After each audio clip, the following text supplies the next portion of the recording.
Ahí está. Dale. Entonces, el del coronel Raúl, ya te digo que fue terrible. Lo torturaron, qué sé yo, bajó como 40 kilos. Ahí está. Dale. Entonces, el del coronel Raúl, ya te digo que fue terrible.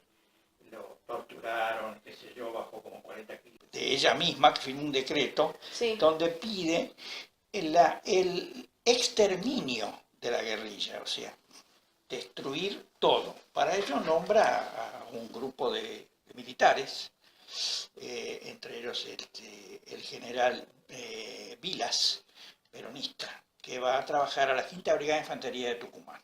Sí.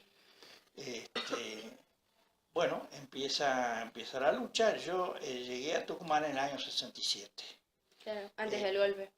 Antes del golpe. Bueno, o sea, toda la preparación del golpe fue antes, ¿viste? Ya Claro, esto sí. era antes de que el golpe se produjera, te digo, todavía Sí. estaba israelita. Después viene entonces el gran descalabro que esto producía. Imagínate lo que eran constantemente asesinatos, voladuras. Un día hicieron volar toda el comedor de la Policía Federal, mataron como a 50 tipos, la gendarmería también. Era una carnicería horrorosa, que no se cuenta, porque generalmente se cuenta la otra parte, pero las causas profundas, que esto no te lo cuentan casi, ni te lo contaban los diarios y ahora menos. Claro. Recién ahora hay una apertura donde se trata de estabilizar la balanza, porque siempre fue el Estado que era el que se reprimía y hacía todas esas cosas, pero ¿por qué eso había empezado? No te lo cuentan, viste que son todos estos antecedentes que te estoy dando, porque fue terrorífico soportar eso. Bueno, llega Vilas a Tucumán y empieza una represión. El día 24 de marzo del 76, que fue cuando tomaron el poder Videla, Macera y el de la aeronáutica, yo estaba en Salta. ¿Qué estabas haciendo en Salta? ¿Estabas trabajando? Yo estaba trabajando porque yo era gerente de una empresa multinacional y tenía todo el noroeste a mi cargo. Claro. Tucumán, Salta, Jujuy, Catamarca, Santiago del Estero. Tenía que hacer algunos viajes a Bolivia, a Brasil y eventualmente Chile. Claro, entonces te manejabas por esa zona. Todo me manejaba constantemente, tenía que estar constantemente recorriendo esa zona, así que... Claro. ¿Y qué pasaba? Tucumán había sido el centro núcleo de donde querían ellos tomar, porque querían tomar la provincia, declararla zona liberada y hacerla reconocer por los países como Cuba y como todos los países que estaban del lado izquierdo, digamos, de la cosa, para que los apoyara Rusia y todo lo demás. Y casi lo logran, ¿viste? La cosa estaba gravísima, pues ya te digo, eran todos los días un asalto y qué sé yo. Bueno, el 24 que te digo, el 24 de marzo del 76, yo salgo del hotel, que estaba a una cuadra de la plaza, y cuando salgo a la calle veo en la esquina, a una cuadra, un tanque estacionado. Y entonces pregunto, no, dice, parece que las Fuerzas Armadas tomaron el poder, qué sé yo. Bueno, salgo con el auto, yo iba desde Salta, iba a Jujuy, y paso con el auto al lado del tanque, que estaba ahí parado con soldados y qué sé yo, y nos vamos a Jujuy. Bueno, ahí empieza la historia de Videla, que era el presidente en ese momento, Macera, que el gran carnicero, digamos, el gran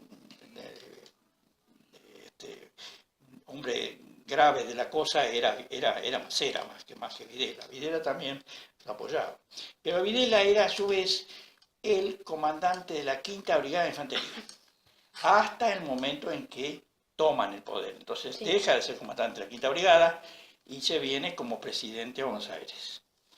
Entonces, ¿qué pasa? Lo sacan de Tucumán al general Vilas, que era el primero, y asume el general Bussi, a quien yo conocí personalmente, el general Bussi.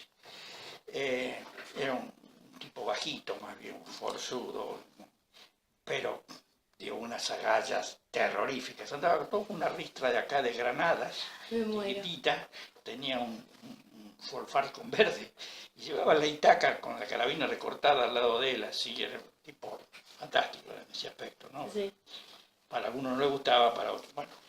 Y entonces empieza Tucumán, empieza el desastre de Tucumán, ¿no? Claro, como Porque que a en el tratar cerro, de sacar a los subversivos. sacar a los subversivos. En el cerro se calculaba que había siempre en pie de guerra alrededor de 5.000 hombres de la guerrilla.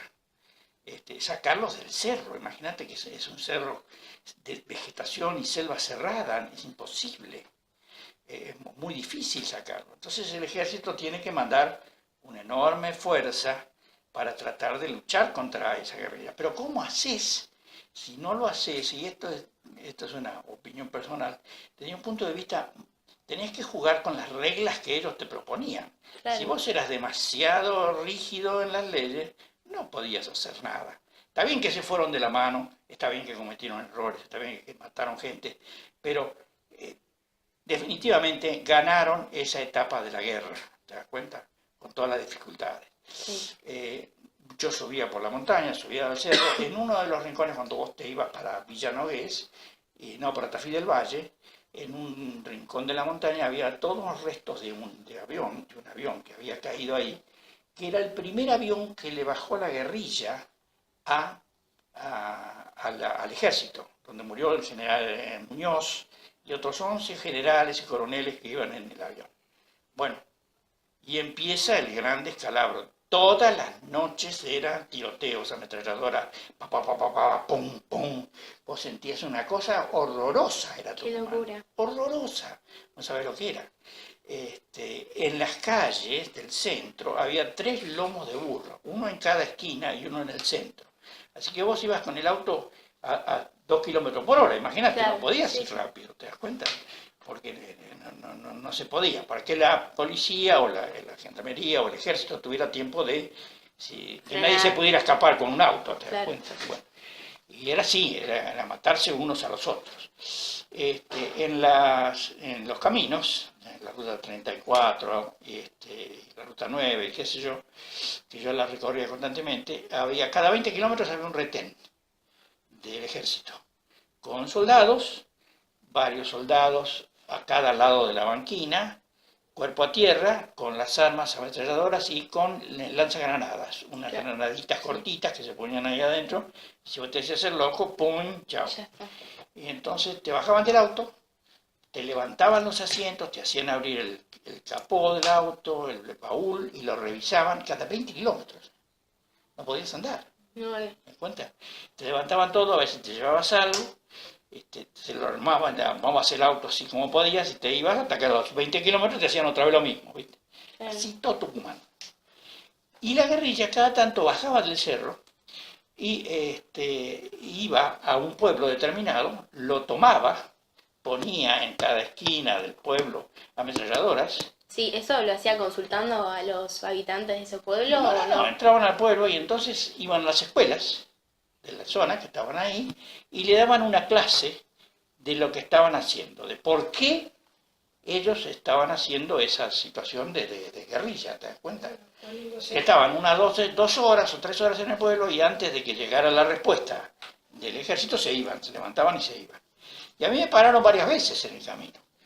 Creía que eran soldados, estaban con el uniforme verde, y llegaba y decían, señor, esta es zona liberada, vaya despacio, camine muy despacio, que ya le vamos a decir dónde termina. Y vos andabas así, qué sé yo, 15 o 20 kilómetros, y vos los veías a ellos por ahí, y después te decían, bueno, acá hasta acá está liberado, puede seguir. ¿Te das cuenta? Y seguía.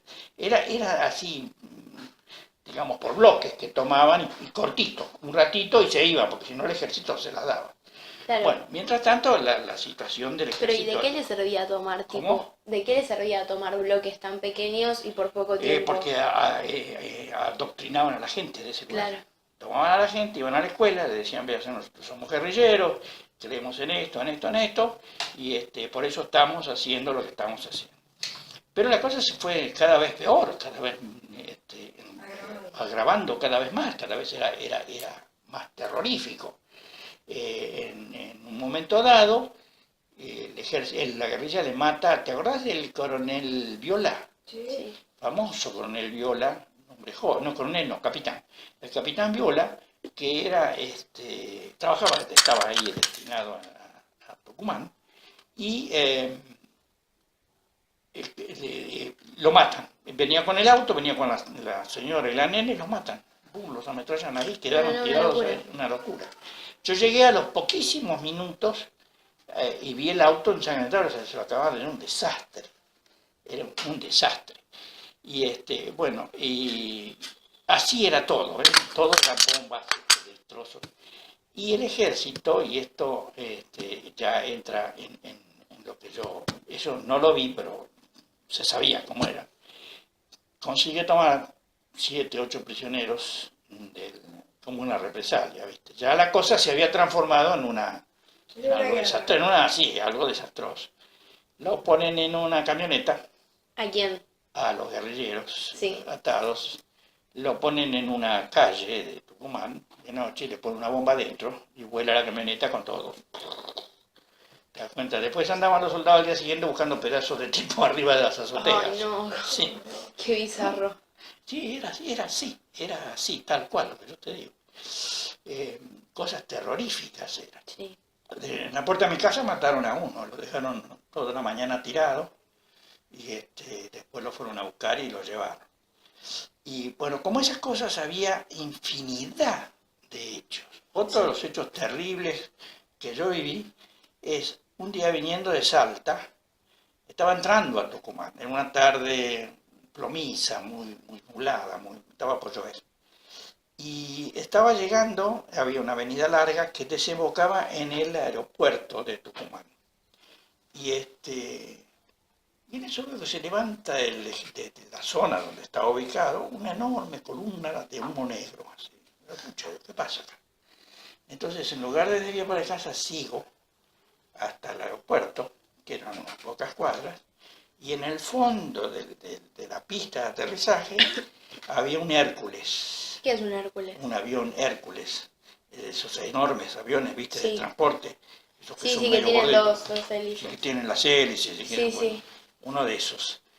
Y esos gigantescos. Sí. Eran 60 gendarmes que habían terminado un periodo de servicio ahí y volvían de San Juan. Y volvían a San Juan. Y los guerrilleros habían entrado por debajo de la pista de los canales de desagüe y habían puesto una bomba en la cabecera de la pista, debajo de la pista. Entonces cuando el Hércules viene carreteando así, cuando va a levantar, le tira la bomba, entonces le pega en la panza al avión, claro, la bomba y se clava de punta, y los cocina a los 60 tipos, salían todos envueltos en llamas. Una cosa, qué locura. Una locura. Si vos vieras lo que era el aeropuerto, viste la torre de control, vos para llegar al aeropuerto cuando te venías a Buenos Aires, era como una guerra. Si había 3 cuadras de alambrados, así, vos tenías que hacer como una S, y toda la parte de arriba de la torre de control eran bolsas de arena, cubriendo la humedad con las ametralladoras apuntándote así. Así que no te hicieras ser loco porque eras boleta, te das cuenta, no te podías mover para nada. Y bueno, eso era constante. Sí. Y otro día, yendo para el sur de Tucumán, yo iba con el auto, y habían tenido un combate entre la guerrilla y helicópteros del ejército. Y llego y veo 2 helicópteros todavía con las aspas caminando, caídos en tierra y prendido fuego. Ese fue el famoso, se llamaba Combate de Manchalá, donde la guerrilla le bajó 2 helicópteros al ejército y se estrellaron en el suelo, ¿te das cuenta? Bueno, eran cosas como esas. Y todas las tardes venían desde San Juan, desde San Luis, en la base de Villa Reynolds, aviones de caza con bombas de napalm. ¿Sabes lo que es el napalm? No. Son esas bombas incendiarias. Viste que a veces aparecen en las películas, viste que tiran una bomba y se prende todo fuego. Sí. Bueno, de esas, a tirarlas en el cerro. ¿Te das cuenta? Pasaban el tiempo. Yo los veía desde mi casa, de la terraza, que entraban en picada así sobre el cerro, y veía la bomba, ¡bum! salía el fuego Una para, locura. para liquidar. Fue una guerra. Sí, sí. Y la Terrible. gente de Tucumán, ¿qué opinaba acerca de eso? Y bueno, la ¿Se gente, hablaba o no se hablaba? sí. ¿Tenían a favor de Algunas quién cosas se se hablaban, mostraban? de lo normal se hablaba, pero De ese tema en de ese particular. tema, sí, se hablaba, claro que se hablaba, por supuesto, pero además lo estabas viendo. Claro, pero quizás como que por ahí miraban para otro lado y decían, Sí, bueno, mejor no nos por metamos. supuesto, que si vos mejor, o sea, quietito porque no Sí. sabías. Además, si vos tenías una libreta, una libreta con tu nombre, que vos no tenías nada que ver, ¿te das cuenta? El ejército te buscaba y por ahí te agarraba y te hacía desaparecer el ejército, ¿viste? Claro. O sea, muchas veces era así, ¿te das cuenta? Era terrible la cosa. Sí, Era- pero, los milicos hacían eso y también los otros. ¿eh? Pero de los dos lados eran, pero oíme, los otros, te digo, los otros habían matado a 1500 tipos y seguían matando. Seguían matando, era una guerra. Era. ¿Te das cuenta? En el cerro se mataban unos a los otros. ¿eh? Y en la capital. Y en la capital, en cualquier lado. En cualquier lado. En cualquier lado, ya te digo, no es que el ejército los mataba, no. Era El ejército se defendía claro, se vendía y defendía actuaba como tenía que de la actuar. guerrilla. Claro, un desastre lo que hicieron con él. Yo estoy de acuerdo, el Estado no puede hacer esas cosas, pero a veces se ve obligado a hacerlo con situaciones como esta. Así que, si bien no defiendo una postura como esa de haber luchado de esa manera, a veces es la misma situación que te lleva a que tener que hacer eso.